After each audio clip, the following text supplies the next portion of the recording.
Mm-hmm. Yeah, I mean, like I found your music video posted up on the '86 Inca. Oh yeah, yeah, yeah. Okay. Yeah, I believe that's what it's called. Yeah, but so I checked it out. They just recently followed me, so I followed back, and that was like the first post that came up, and I'm like, okay, this guy's pretty dope. I would like to learn a little more about him and see where it goes from there.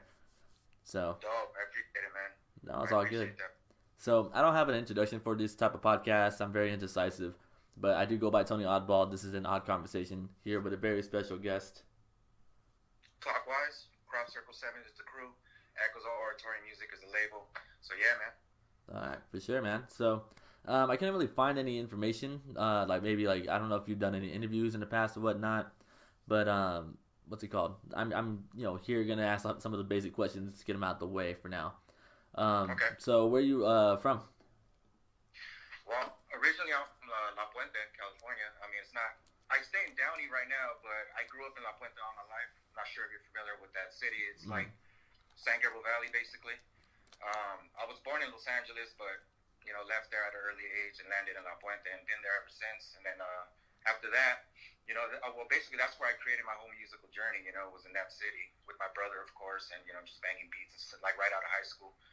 And then eventually moved around, moved to LA, Whittier, but now I'm here in Downey with the Mm. family and whatnot. But yeah, man. So I would say Bridgetown is the city. That's where I come from. So Yeah, I don't have good memories in Downey. I went to the DB Lounge one time, and no, okay, I somehow ended up putting a hole in the wall. I don't know how, but yeah, it wasn't a fun night.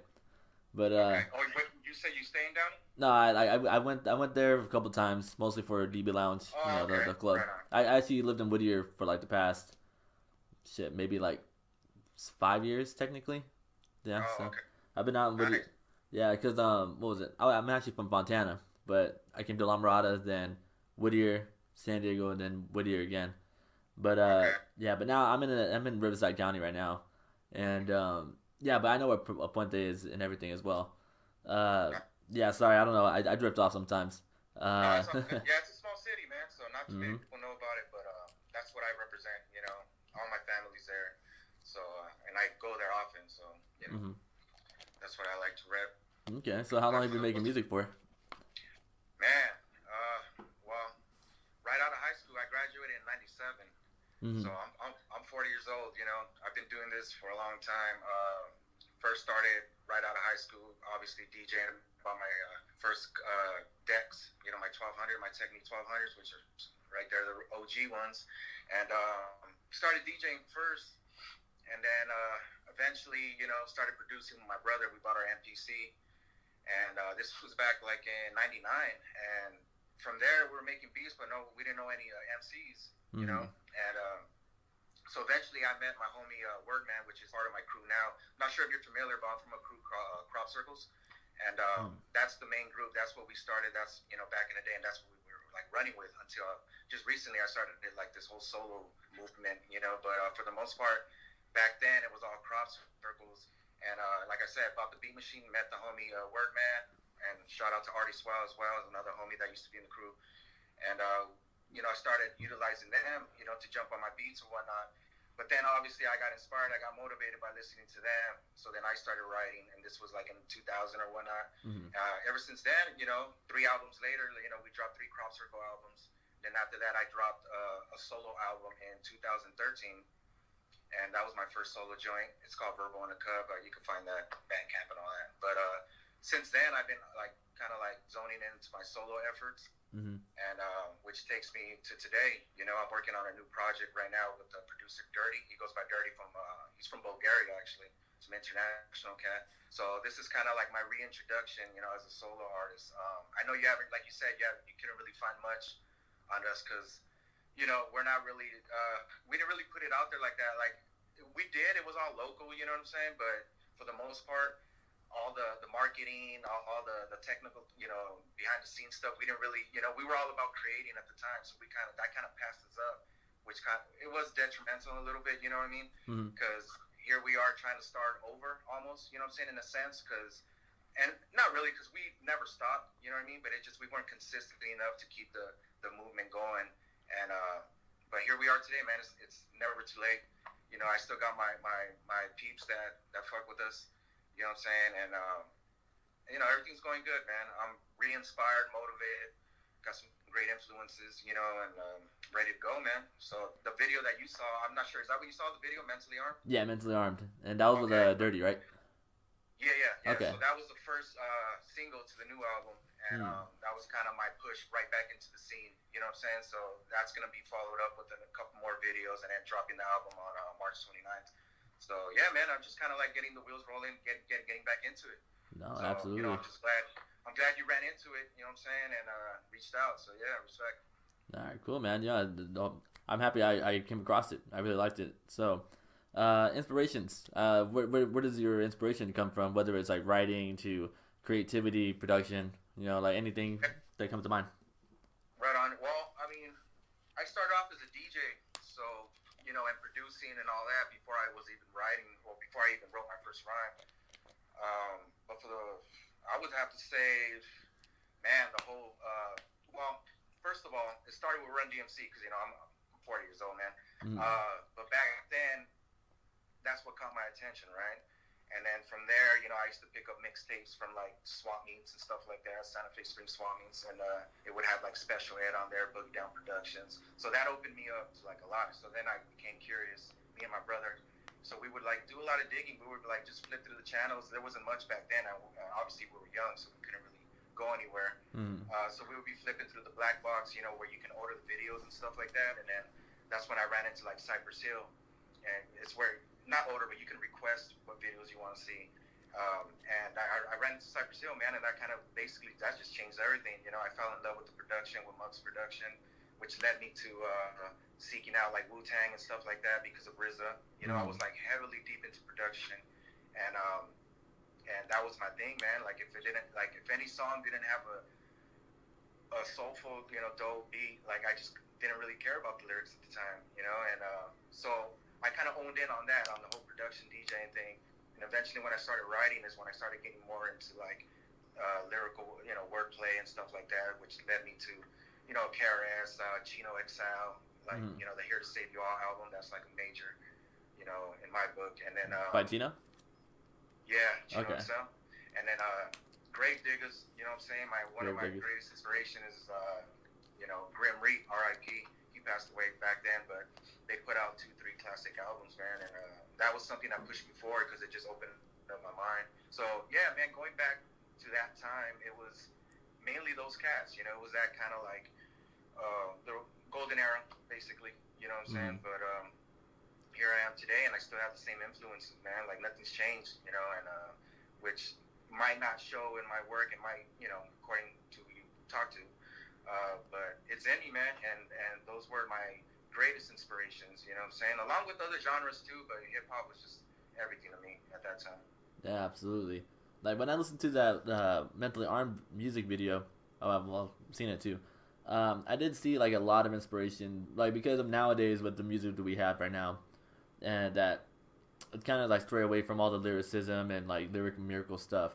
But when I listened to your music, it kind of reminded me of like a Rhyme Sayers or like a Cage, like underground like rap, and now because we have the internet, now we're able to like shed light onto that sound that like that many people may like have forgotten or even like never heard of in general, and so that's why it came out really well.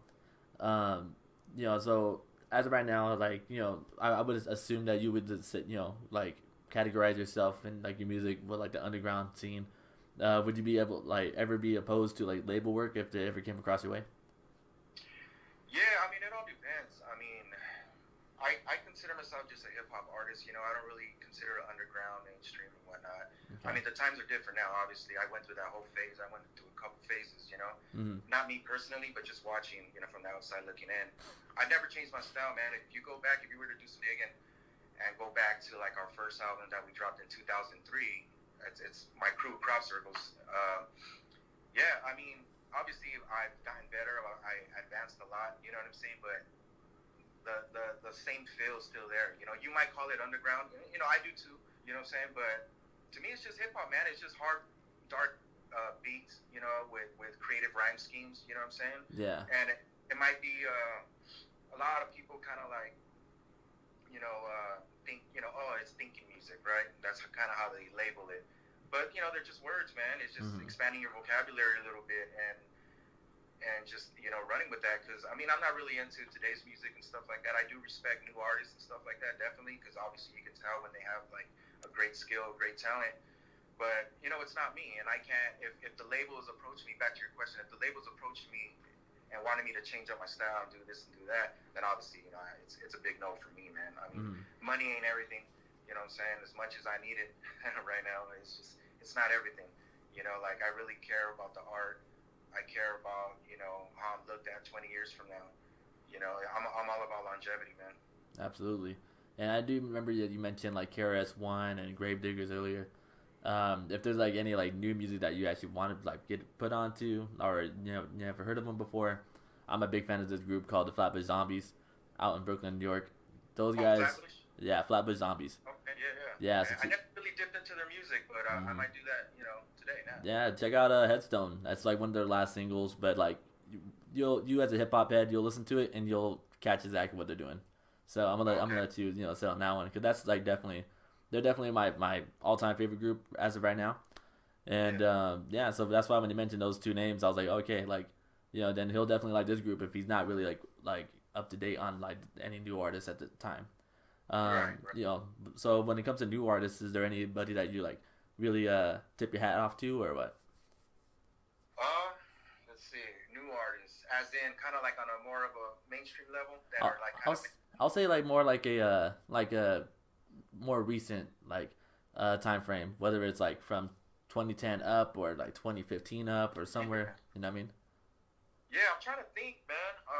The thing is with that, man, with me, like if I do dig into a new artist, it's kind of weird, man, because I'll listen to the albums and I think they're dope, you know, but I only like maybe 2-3 songs out of like 15, you know what I mean? And that's kind of like that's been the consistent thing. Every time I listen to an album, that's what it all is. So it's kind of hard to get into the artist when it's like that, you know what I mean? Because I'm used to coming from the album era, right, where you play it from front to back. Yeah, you're not gonna like every song, but you're gonna stick with that album for months. You're gonna dissect it, you know what I'm saying? And that's where I'm coming from. But when I hear these new cats, let's see, like for instance, Joyner Lucas, right? Yeah. He's dope. He can spit, you know. Like he's up there, bro. Like he can really spit, and you know, I like his style. I like what he does, but when I listen to his album, it's like, all right, man, like, you know, because of the beats, you know what I'm saying? Once again, going back to the whole production thing, I'm not a trappy type of dude, you know. I really don't dig into all that. I love 808s, man, but a lot of those beats sound the same to me, you know, and it kind of bores me right away. So no disrespect to anybody making trap beats, man, or anything like that. It's just not my thing. So when it comes to label work and stuff like that, that's one, right? But as far as the new artist, man, like, I respect him. I'm trying to think of others, man, that are out right now that I kind of like, you know, was digging. Let's see, besides like the Kendricks and all that, right? Schoolboy Q, you know, I dig his stuff. It's really hard to think, bro, but kind of like in that range, because Schoolboy has a darker style, you know what I mean? So I kind of dig that. Yeah, for sure. Yeah, man. All right, cool, man. So what is Echoes of Oratory music? Echoes of Oratory is my label. Something me and my brother started back in 2003, actually, when we dropped the first album. It's just a collective of artists, man. It started off as just us, you know, being crop circles, and then we brought in the homie Audio, just a bunch of local cats right here from Bridgetown, La Puente, like the IE area. Stereo. I'm not sure if you're familiar with Stereotype. Those cats are the homies. They're part of my label, Rhyme Apes. It's just a label I started, man, just out of the love for hip-hop, you know, something that I wanted to push forward. I wanted to put my stamp on the genre, you know, and as much as we got derailed, you know, back then with, you know, just different things going on, personal things and stuff, like I said, man, we're back and stronger than ever. Like, we're pushing music, we're making music. Yeah, it might be hard to find, but it's out there, you know what I'm saying? And, like, I'm doing this mostly, like, for the culture, you know what I'm saying? Like, it's more of a personal passion than anything else. That's why I guess it's hard for us to market ourselves the right way, because we're just really focused, you know, in the creative side of things, and we don't have management, we don't have anything like that. But Echoes of Oratory is my baby, you know what I mean? It's something we started from day one, and it's still going strong. That's basically the roof, you know. That's what it's the umbrella. It holds everybody, you know what I'm saying? And everybody that's involved and that represents that name, you know, to me is unique and special in their own way, you know, when it comes to rapping and making beats, because we all have different styles, man. So you're gonna see, like, down the line, we're gonna start pushing this a lot more, man, and you're gonna get a lot more familiar. It's kind of hard right now because you really don't, you really don't know what I'm saying, what I'm talking about, because you haven't heard it. You know, it's not out there like that. But for the most part, bro, it's something I created and something that's not going away anytime soon. You know. Yeah, absolutely. Yeah. What does oratory mean, by the way? It's just the art of public speaking, basically. Oh, okay. Wow. Yeah. So the Echoes is the my label mates. You know what I'm saying? The members, the people that represent every day. So yeah, man. Yeah. So yeah, before we go into like some of the other like label mates, because I do have some questions for like about at least one of them. Cause I do remember you just mentioned them right now. But before that, mentally armed. So that's like the newest single off your upcoming project, right? Yeah, that's the single. Okay. Sure. So how was the whole process, whether from writing down the lyrics to production or the music video? Like how did it how did that whole track come together? Well, man, to be honest, it should have came together years ago, bro. I got a batch of beats from the homie Downey, you know what I mean? And it's something that I meant to put out back in 2014, right? I never, like, back then I didn't write to the beats. I just had them. I had them in my arsenal. It's just things happen, and I just had this big old hiatus where I wasn't creating.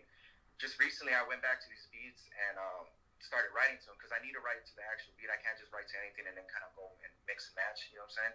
So I was kind of glad that I waited, you know what I mean? Because the whole thing is that I'm so inspired right now that everything I write and I feel and I make, like, I think it's the timing is perfect, right? Like, the feeling is there, everything feels natural, and the way it got created, basically, it's just your typical writing sessions, man. It's always me here by myself in my studio, which I'm at right now, and it was just something that mentally armed, right? It was just about being equipped with the proper tools. Is to me what it's about. You know what I'm saying? Everybody's gonna listen.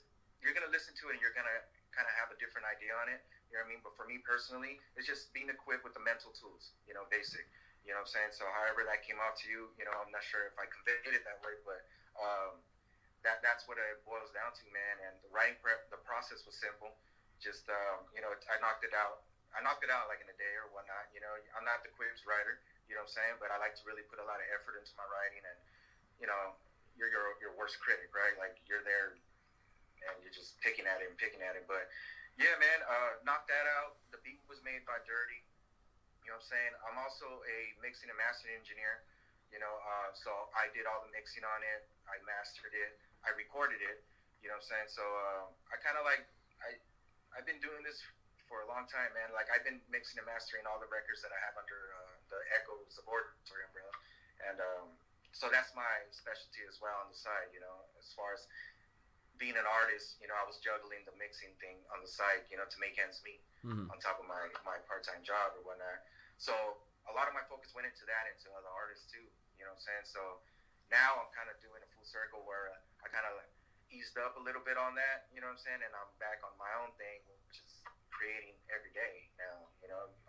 Opposed to once a month or whatnot. But yeah, Mentally Armed is my first single. That's what I felt comfortable with putting out first. The process came so smooth, man, and I just wanted to get it out there. I was actually going to wait a couple months before I dropped that, and I kind of just, pushed it out there, man, and I'm getting, everybody's kind of liking it, giving me good feedback, so I'm really appreciative to all of you out there, man. Yeah. I mean, it came out really dope. It really brought that whole feel back for me when it comes to the up-and-coming stages when I first started listening to hip-hop, because I started from Jedi Mind Tricks. I was exposed to I just said this in a couple interviews ago. I was exposed to West Side Connection, like very first, at 4 years old. I was so young. Yeah. But then for sure. And that's why. And once high school kicked in, my two friends that were working on this whole creative platform together, about music and art. They put me on to underground hip hop, from Jedi Mind Tricks to Tech Nine, leading into Atmosphere and all the different people.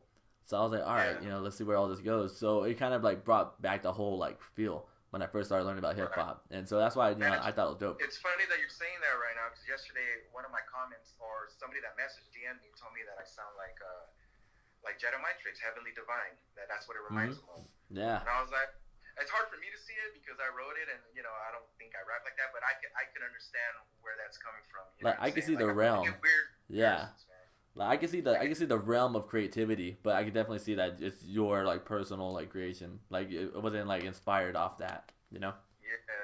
So it's funny, because you mentioned it. That's what came up yesterday.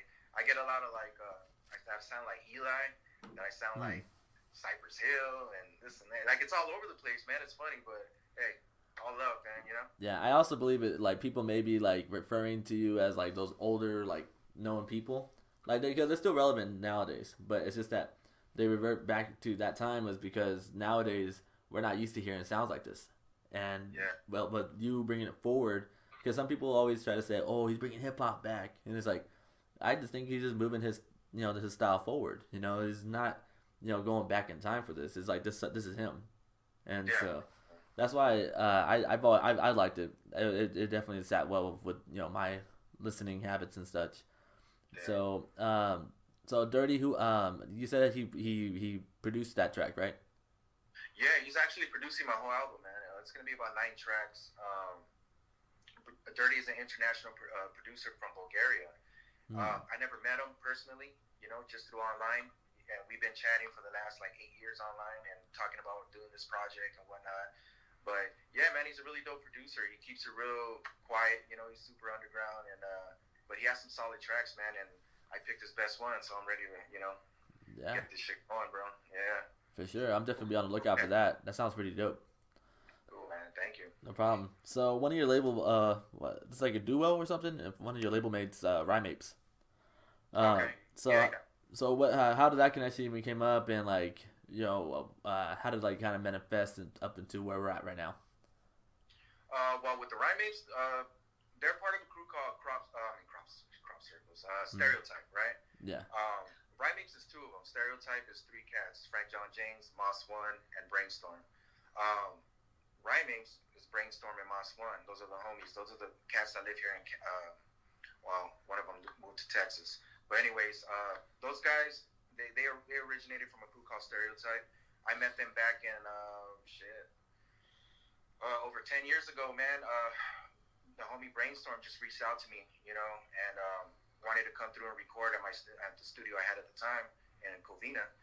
And he came through, and he was like a big fan of ours, you know what I mean? He's been listening to our Crop Circle albums, and like in high school, he would tell me back in like 03. And so he was just a big, heavy fan, / listener supporter of ours. And he came and connected, recorded, I recorded some of his vocals or whatnot.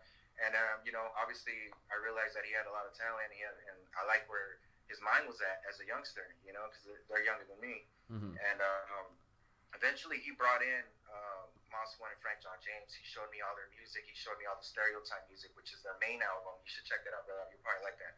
It's a very, very dope album. But so they stem from the Stereotype crew, right? They eventually started working on the Rhyme Apes album maybe about 5 years ago or whatnot. And so automatically I put it out under Echoes of Oratory, and that's the album we just dropped maybe about a few months back. We dropped vinyl for it and everything. So it's on the Bandcamp page if you want to check that out. It's pretty much the same vibe, old school underground style, but it's all legit, man. It's soulful. It has a lot of impact, man. Like they have a lot to say. So yeah, definitely check them out, bro. Yeah, for sure. I'm all for it. And who else is part of the label? This is just like well, yeah, I mean, it's all local cats, bro. Like I got the homie Audio, shout out to him. Of course, there's Wordman doing his solo stuff. My group Crop Circle, Stereotype, Rhyme Apes. It's just it's basically like 3 crews broken up, and we're all doing solo things. So I'm kind of like trying to manage everything and make sure their music gets put out right, and and we all just keep it in the family, man. Like we're always talking, we're always building. So that's pretty much it, man. It's not a huge label. We just try to focus on the 3-4 acts that we have, you know what I'm saying, and then try to get that going. So right now that's the mission, right, is to get everybody familiar with all the names. So yeah, man. So just hopefully, cats will look out in the future and support us. Absolutely. So have you guys ever like do a show together or all like performed on the same set? You guys, go on tour at all before? Yeah, we done a couple Echoes of Oratory sets, you know what I'm saying? But always performing though. We're always performing like crop circle sets. Or I'll do solo sets. The homies will do they used to do the stereotype sets before the homie moved to Texas.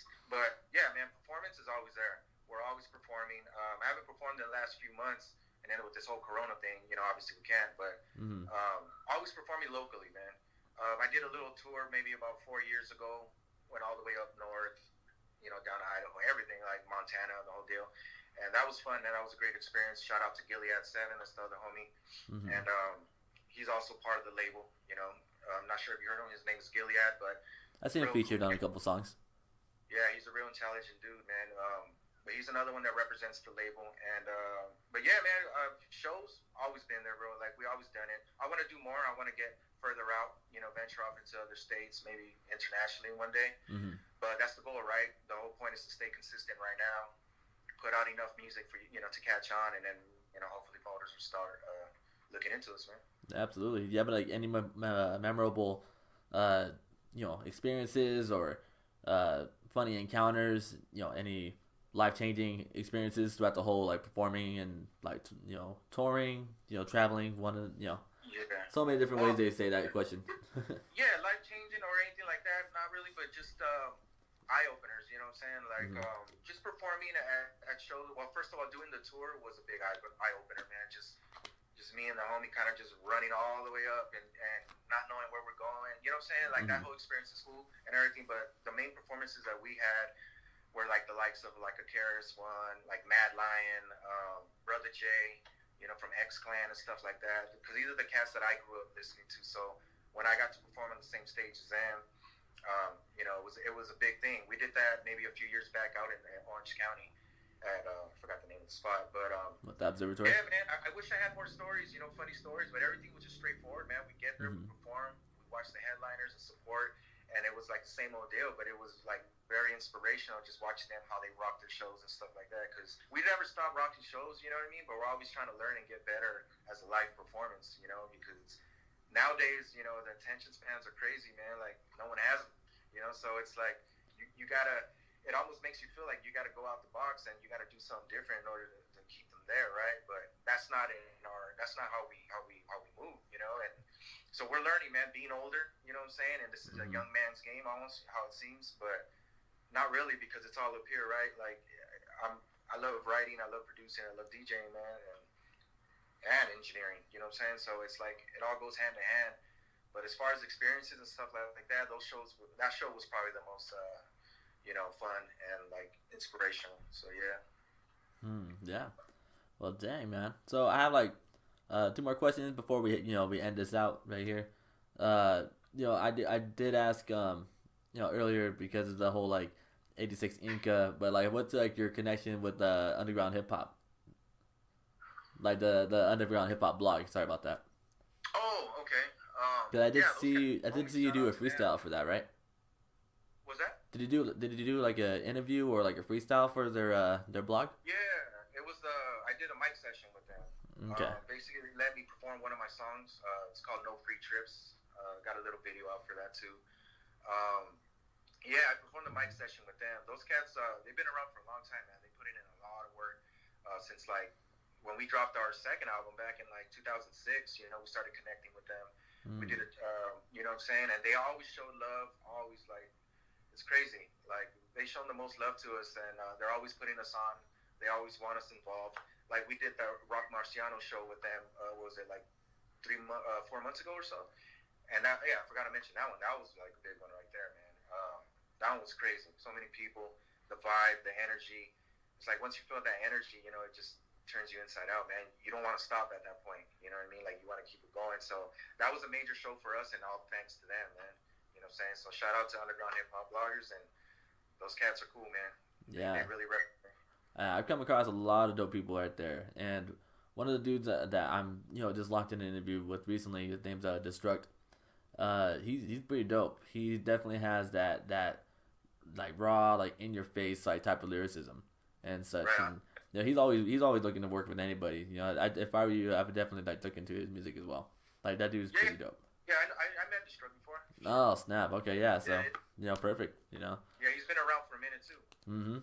Yeah, and yeah. So I did want to ask about that no free trips video. So, like how was that whole process with that? Right there in the train yard, with, like, graffiti in the background. Like, do you have like any history with like even like graffiti yourself back in the day? Well, I tried, but I wasn't good at it, right? Mm-hmm.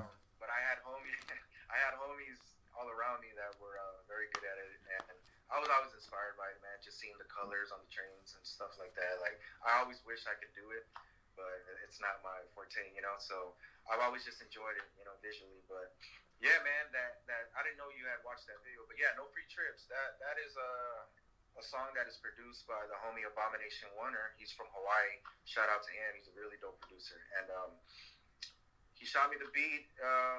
I wrote to it and whatnot, same process and everything. And I don't know, man. That's the feel it gave me, right? Like, I was really itching to get like video work done. And to be honest, like my fiance shot that video. You know what I'm saying? Like, I purchased a little camera for my brother. A little, it's like a GoPro style or whatnot. Yeah. And honestly, we just went out just to go experiment with the camera. And then I was like, man, let's just shoot this. I had the beat on my phone and the whole deal. And we kind of just shot it. And, it came out cool. I had got the footage and I hit somebody up on Fiverr. I think it's Fiverr. Yeah. Yeah, because, I was searching for somebody to edit it, and the homie that usually does it, he wasn't available.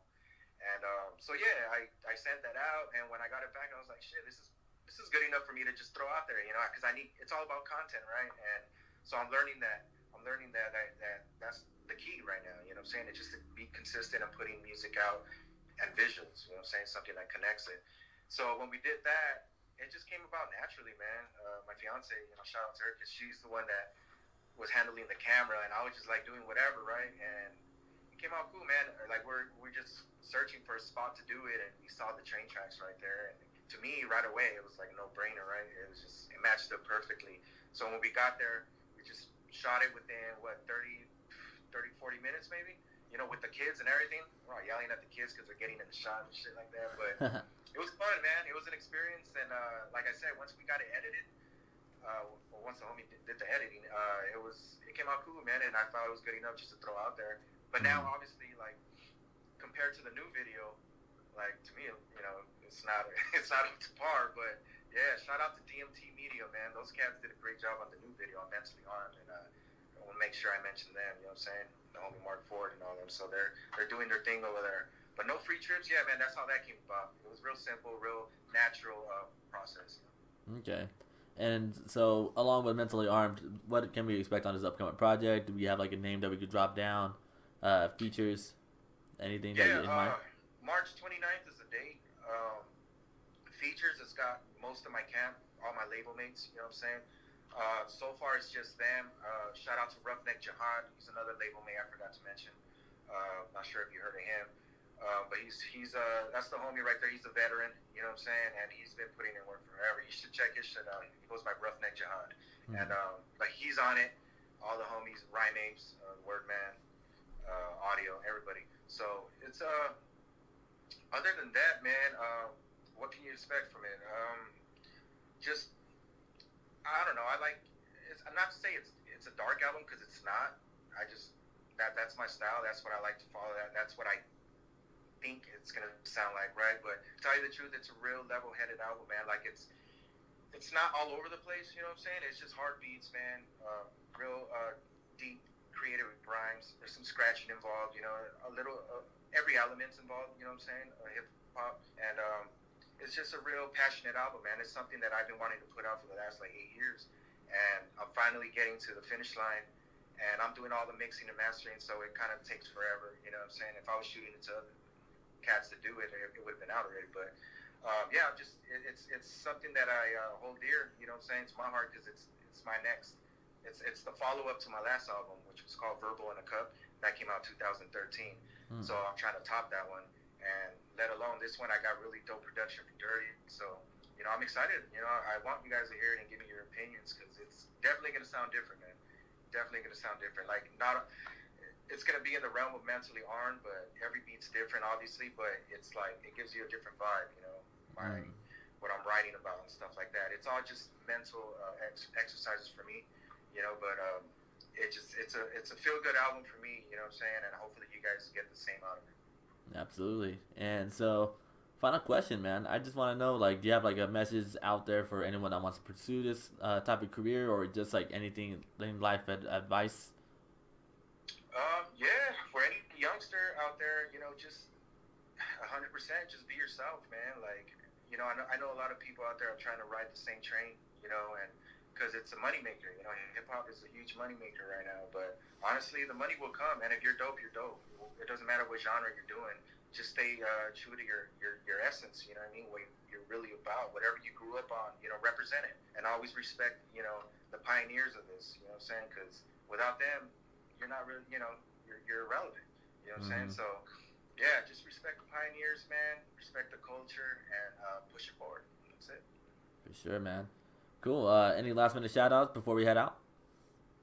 Just shout out to the crew, you know, everybody, you know, they know who they are, you know what I'm saying, and all the dope artists out there that I connect with, and the new ones that I'm going to be connecting with. So, shout out to everybody, brother. You know, it's all love, and, you know, it's all for the heart, man.